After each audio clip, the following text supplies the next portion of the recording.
L'Épître aux Éphésiens est le plus grand document jamais écrit.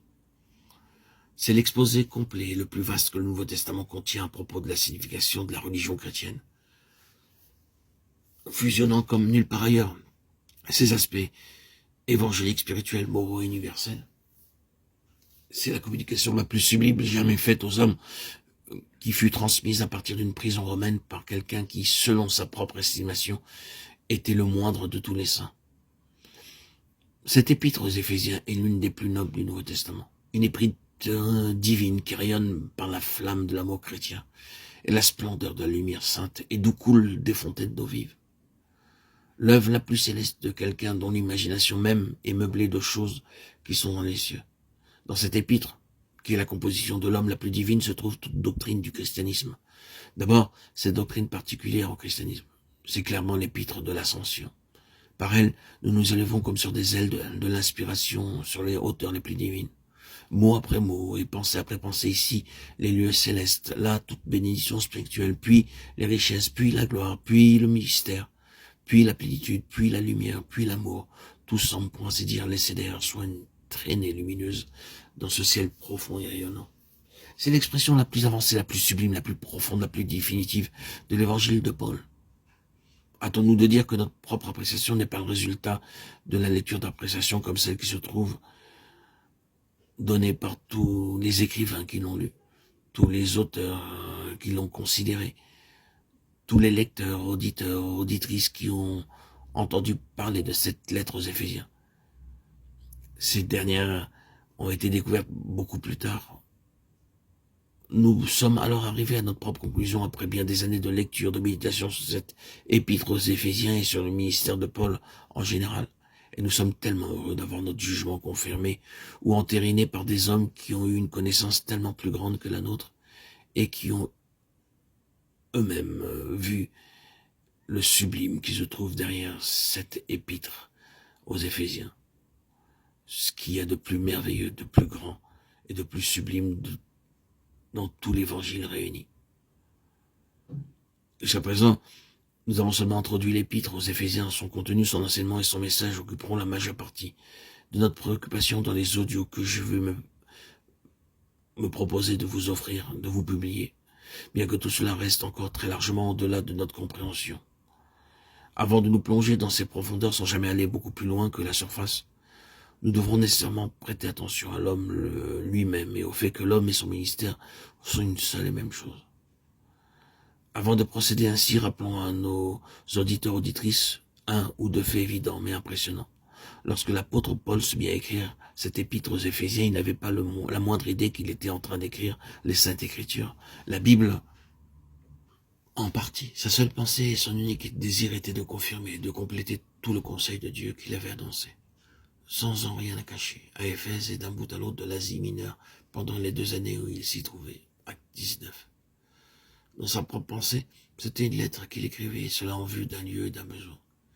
Il ne lui est jamais venu à l'esprit que ce qu'il écrivait serait lu par un nombre toujours croissant de personnes à travers près de 20 siècles, que cela irait dans un monde dont il ne connaissait rien de la dimension, que des gens de toute race sous le ciel auraient cette lettre traduite dans leur propre langue ou dialecte, qu'elle diviserait la chrétienté dans le monde entier selon les plus grandes écoles de théologie et d'interprétation qui s'opposent, que le peuple de Dieu de tout temps et sous tout régime se nourrirait d'elle avec avidité, que les librairies de tout pays auraient leur rayon infléchi de façon croissante par les exposés, les commentaires, les sermons sur cette lettre aux Éphésiens, et que finalement, des appréciations comme celles que nous avons citées seraient assignées à ce document de correspondance personnelle. Non seulement il n'aurait jamais pu imaginer ceci possible, mais aurait été frappé d'étonnement s'il avait pu prévoir cela.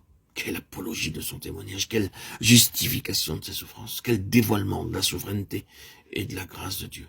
Quelle inspiration et quelle force devrait être ceci pour quiconque souffre en communion avec Christ, et quelle preuve de la véracité de ses propres paroles.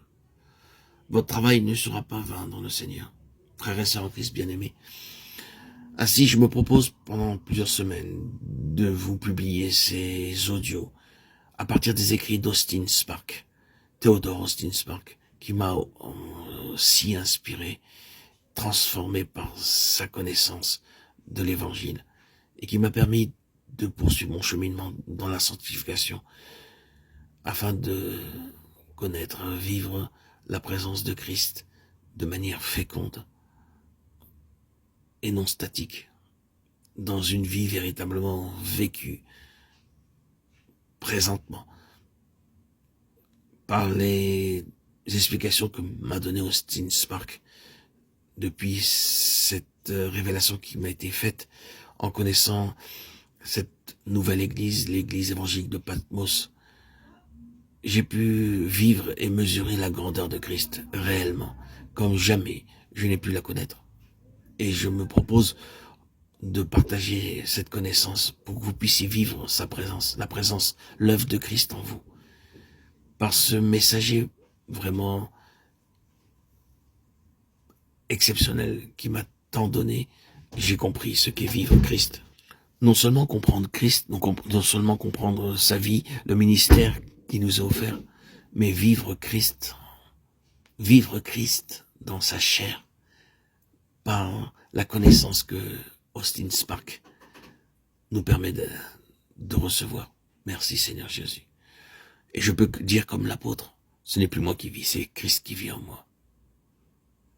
Par ces Galates 5:20, Galates 2:20, par ces messagers Seigneur Jésus, que tu m'as permis de connaître par cette grâce supplémentaire, qui est pour moi un cadeau supplémentaire.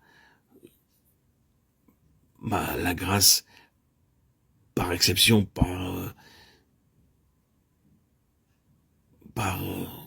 je dirais, au-dessus de tout, c'est bien sûr le baptême. Par immersion dans le lac de ma ville, le 26 septembre 2019, qui a fait de moi un nouvel être, un nouvel homme, ayant un nouveau cœur, un nouvel esprit, une nouvelle vie. L'homme ancien est tombé. Mais cette grâce que tu m'as permis de connaître, Theodore Austin Spark, est pour moi un des cadeaux supplémentaires qui me permet de connaître, de vivre expérimentalement, présentement, la croissance, la véritable croissance, et non une croissance imaginaire. Merci Seigneur Jésus. Merci pour tous ces messagers comme Watchman Nee, frère Maxing, frère Verbon, tous ces écrits qui m'ont été donnés si généreusement par ces hommes, ces femmes de l'église évangélique de Patmos.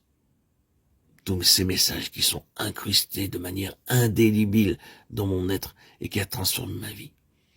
Je remercie bien sûr l'église de Haïti, les disciples de Jésus-Christ, qui, les premières années de mon avancée, de mon pèlerinage dans la sanctification, m'ont beaucoup apporté par leur fraternité, leur amour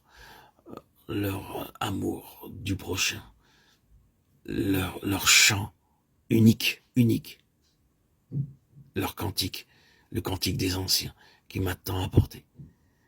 Aujourd'hui, une nouvelle étape, un nouveau fondement, des nouvelles parcelles de ce que je connaissais pas m'ont été offertes, m'a été possible de connaître grâce au Seigneur Jésus. Merci Seigneur.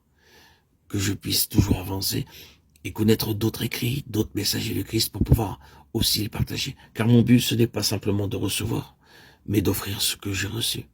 Ainsi est la volonté de Dieu, ainsi est la grâce de Christ, ainsi est le message de tout l'évangile. Vous avez reçu gratuitement, donné gratuitement. Telle est ma joie. Seigneur Jésus, je suis un vase choisi, je suis un vase élu. Et à cet égard, je te suis très reconnaissant. Et je me dois de transmettre, témoigner de cette grâce sublime qu'est de te connaître et de vivre en ta présence. Amen. Gloire à Dieu, gloire des cieux, et paix sur la terre aux hommes qu'il aime. À toi, Seigneur, tout honneur, toute gloire pour les siècles des siècles. Alléluia. Amen.